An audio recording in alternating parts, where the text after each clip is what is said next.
All right, we're back with another pick'em video. It is Saturday, January 24th in the NBA. We have a 7-game slate. I got some plays that I'm loving for today, and we also have a $100 giveaway that we've been doing. And if you want to get in on that action, you absolutely can. All you got to do, sign up for Pickit using my code RichPicks. It is a free bet tracker for you guys to use. There's no cost to you. When you sign up using my code RichPicks, you get $300 anyway, but then you're going to get entered into the giveaway once you comment something on this video that includes your Pickit username. And that's why I'm also going to extend this to Tuesday. We're going to announce the winner tomorrow. We're now going to announce the winner Tuesday. Again, here's the last video. Leave a comment in this video, including your Pickit username, and then you sign up for Pickit using my code RichPicks. Those are the two things. Those are only two things you have to do to get in on the $100 giveaway. And again, I appreciate all the comments, and I probably should have capitalized including your Pickit username. But as of right now, no one included their Pickit username for what I can tell going through the comments. So yeah, just make sure you do that today so I can count your entry on the giveaway. Because it's $100, not chump change. And again, Pickit was nice enough to partner up with us to send that out to you guys. So again, to confirm, comment something down below with your Pickit username so I can match that. And then also, of course, sign up for Pickit using my code RichPicks. Very simple, free for you guys to get in on it, and $100 going to one of you guys on Tuesday's video. So that's the update on that. Let's get into the recap of yesterday's video picks. And I'm pissed because before yesterday, we were on a 28-11 run. That comes to a halt yesterday because pretty bad day overall. Alperen Sengun hooks us. He has 19 points, missed a free throw with 20 seconds left that would have gone over for us. Couldn't knock them both down. So that one sucked. I will say a lot of people got this at 18.5. So let me know if you got that at 18.5 because bravo to you. I was hating Sengun last night. It was the Kevin Durant show there for a while. When Sengun slammed on Isaiah Stewart, I thought he was going to, that was his 18th point. That was a shoo-in that he was going to get another bucket, but just couldn't get there for us. With about 5 minutes left, 7 minutes left, he got that dunk too. Scotty Barnes under 8.5 assists or rebounds. Nope. How about he had 9? So we got hooked by both these guys, which was super unfortunate. And then Dyson Daniels over his 5.5 assists. I was so pumped about the 5.5 assist read that I didn't even look at his rebounds. If I had seen the rebounds, I would have absolutely comboed this up. I believe the rebounds line was 10.5, maybe 11.5, and he had 12. So it wasn't an amazing read overall, I'll say that. I also laddered this up to 10 plus assists. Horrible read overall. It was the Jalen Johnson show. He had no usage rate. Did end with 4 assists, but just a bad read overall. I got too excited by the hit rate and what he's been doing recently and what he did against the team last time. And I kind of maybe jumped the gun. I think it could have gone our way at some point, but just again, 7 potential assists, 4 assists, less than 10% usage rate, probably a bad read by me. So bounce back spot for sure. Let's get it today and let's hop into the plays. But again, first told you guys I would do the injury report, so we're going to breeze through this. There's a Wizards and Charlotte game. This game is really early. There's a bunch of injuries for the Wizards. They're a tough team to read right now, but here's the expected minutes. This is a 11.5 spread in favor of the home team, which is Charlotte. Here's the projected minutes for the Hornets here. I like LaMelo, 30.5 PRA. If you happen to see this before that game starts, I would probably lean LaMelo 30.5 PRA, minus 120 on BetMGM. Then we got a 3 o'clock game, New York versus Philly. This is a 1-point spread in favor of Philly. Towns is going to be questionable here. We'll see if he ends up playing. But this is the projected minutes. Miles McBride, again, the main guy off the bench, especially if there's going to be extra minutes. And then Tyrese Maxey's 76ers, sure. Paul George and Embiid probable to play, so they should be relatively healthy. And the spread is also going to show that as well. So Golden State Warriors and the Minnesota Timberwolves, we got Seth Curry and Kuminga now going to be out. He tweaked that ankle and is going to continue to be out. Warriors actively trying to trade him anyway. Podziemski's been getting a lot of time without Jimmy Butler in the lineup. He's definitely a guy I've been looking at. We've attacked his rebounds line a few times. He's got a good assist line as well. He could be one I look at the rebounds and assists, but Moses Moody, another guy with a little bit extra time, could knock down some shots here. And then the Minnesota side of things, also Steph Curry could be a good look too. But the Minnesota side of things, Anthony Edwards, Jaden McDaniels, Dante, all these guys get a ton of run, the starters. Naz Reid, another guy that can play himself into more minutes if he's shooting the lights out. And they're the home team, 5.5 point spread. And Curry might have to will these guys to a victory, but Pods and Moody, the other two guys that I would probably look at. Cleveland, Orlando, Sam Merrill doubtful, Garland doubtful. You got to look at the guy like Jalen Tyson with those guys out. He's been a wagon here. Donovan Mitchell and Mobley, they're going to get the most minutes. Dean Wade going to be the main guy in that power forward position. And then Craig Porter, not a huge scorer. I've actually taken his unders a few times. DeAndre Hunter obviously can play himself because he's a talented player into some more time.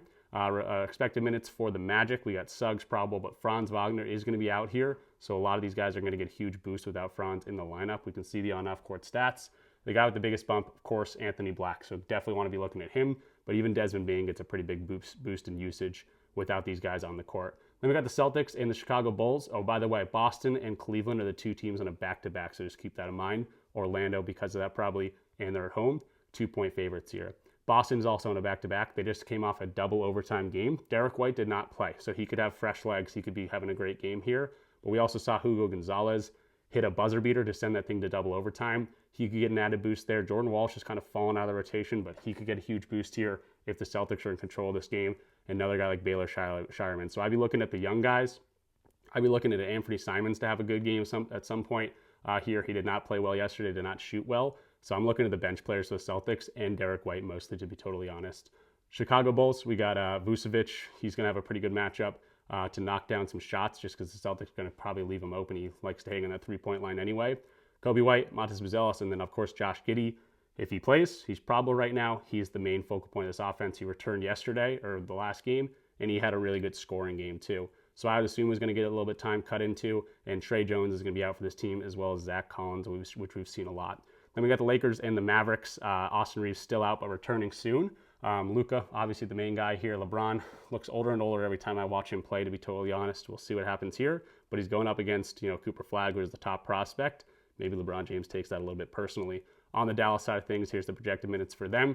Obviously dealing with a ton of injuries, but their main guys that are still playing this year, AD's out for a while, Kyrie's out for the entire year pretty much with the torn ACL. Max Christie, Najee Marshall has been a bucket sometimes, and the Cooper Flagg is kind of hit or miss to go to be totally honest. But Dwight Powell slotted into that center spot. Then we got Miami and Utah. A bunch of injury tags. Davion Mitchell, Norman Powell, both questionable. Going to be a tough team to read. And there's still obviously no Terry Rozier, obviously no Tyler Hero. He's been out for a while. And no Kel'el Ware. So could be a good spot to look at Bam Adebayo. He has had some good scoring outputs the last few games and should have a good matchup here against Utah. Finally, Lauri Markkanen questionable for the Utah Jazz. Here is their projected minutes as of right now. If Lauri Markkanen doesn't play, obviously huge boost for a lot of these guys. But we should get Kyle Filipowski getting the time on the court. Keontae George, again, has been a bucket. Ace Bailey, they're finally starting to play as well. And then Bryce Sensabaugh has missed a few games recently, but he can light up like a firecracker. He had like a 30-plus point game recently. So try to fly through that. I ended up going a little bit longer than I thought, but hopefully you guys got some info from that. So jumping into Props Madness to talk about our plays, we got Bam Adebayo is going to be the main guy I look at here. And I mentioned him in the injury report, and it's going to be the 20.5. I actually got this at plus 105 on Novig. It is currently available. You can get this at minus 106 on FanDuel. But there's obviously been an uptick in his scoring. You can back out and look at the entire year. He's only over this in 12 games so far this year. But there's been a huge uptick in scoring in that, again, we went to his three-pointers the other day. He's shooting a lot more three-pointers. You can actually see this blue line right now is minutes. But if we go to three-pointers attempted, we're going to see a huge boost in his three-pointers attempted over the last few games.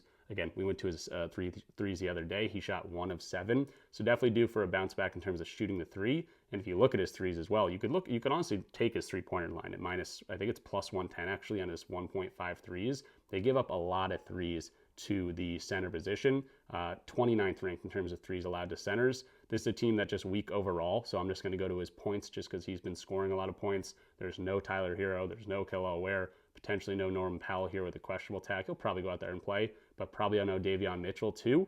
That could be tougher for him to get some spot ups and looks, but I was looking at Norman Powell's honestly assists and rebounds because of that. He'll probably have a little bit higher usage, but I also think Bam, hopefully can do it without these guys in the lineup. But he just has not been having a great scoring season. But recently he's had this explosion, a lot more threes going up, and he's got a great opportunity to knock down those threes. But again, scored 32 points against the Blazers, and he didn't knock down the threes. So I'm going to pivot to his points. I might attack his threes, honestly, too. Maybe I do a 0.5. You'll see that in the recap. But no Tyler Hero. I mean, the hit rate gets a little bit better. No Kel'el Ware, too. He's just going to obviously have the time on the court, 30-plus minutes in both these games. This was a very weak matchup, too. He's got a very, very good matchup to score the ball, which is, again, why I'm attacking the points rather than the three-point line.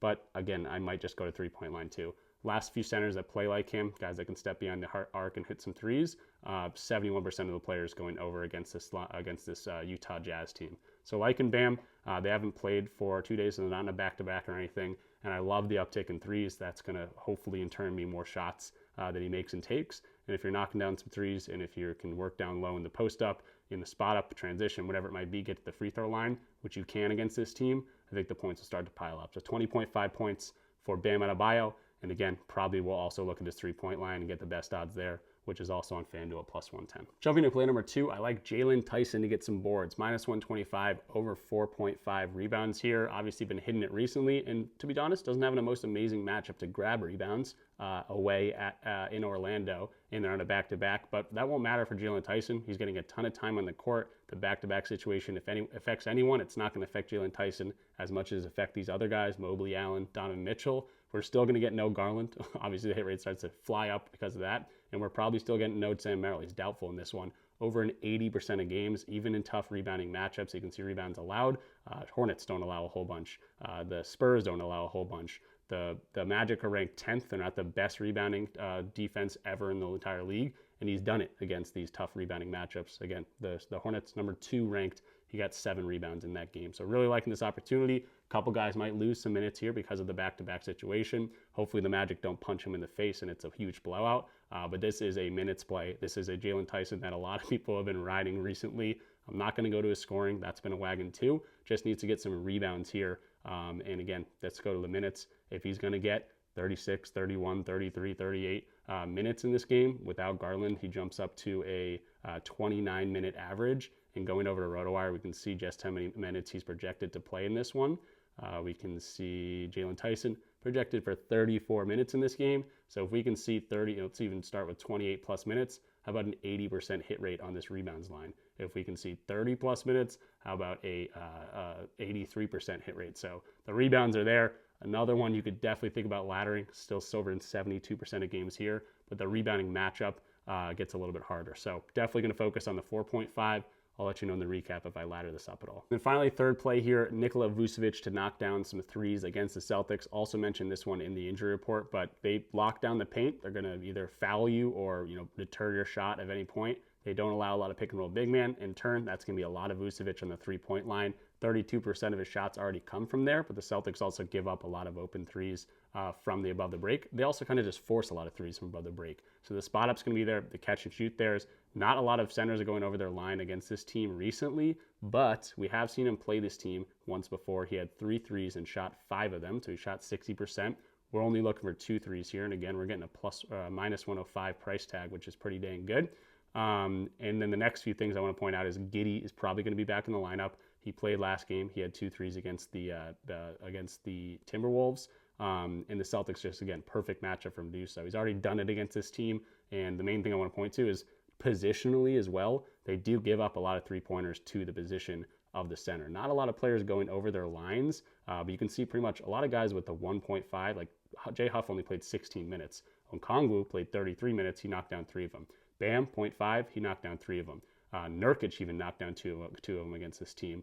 Wemby only 26 minutes. So we should expect 30 plus minutes from a guy like Vucevic, and they should be getting a few guys back. Zach Collins not back, going to be an uptick in minutes for Vucevic here. Trey Jones now going to be out, so the minutes should be there. This is a 1-point spread. This is a home game for the Bulls. And long story short, I kind of just been building it up. Positionally, 28th ranked in favorable matchups. That's when he's knocking down a whole bunch of threes. 12 of 15 games, he's getting the 2 3-pointers. And again, this is something you could ladder. 60% of games, he's going over the 2.5 3-pointers as well. But I'm going to stick to the 1.5. I think it's a good look here. He should get the shot attempts. You can see 6 threes attempted, 5 threes attempted, 4 threes attempted, 5 threes attempted. He just needs to knock down 2 of them. He shoots open ones. He knocks down a lot at a good clip when he is open, and he should get the looks today, especially Celtics being on a double overtime back-to-back.